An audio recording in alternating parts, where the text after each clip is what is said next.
To kick off the next segment of presidential content, I have a few fun facts about the lesser known of the presidential team, vice presidents.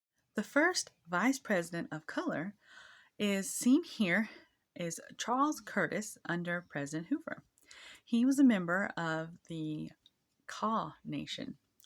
As a Native American, you think he'd have done great things for Native Americans in that position of power, but unfortunately, that wasn't as much of the case as you'd like to think.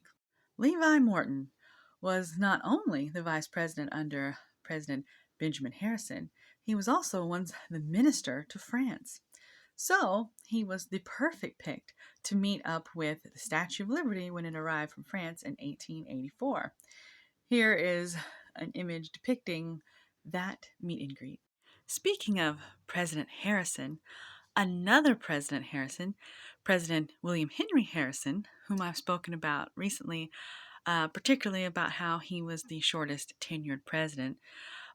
Clearly, that means that his vice president also holds the record for being the shortest vice president, which lasted all of 31 days, and that was John Tyler, which you can see here, when he was governor.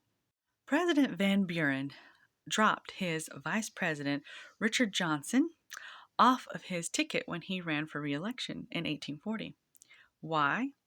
Well, during the Panic of 1837, Johnson ran into some financial difficulty, like many other Americans at the time.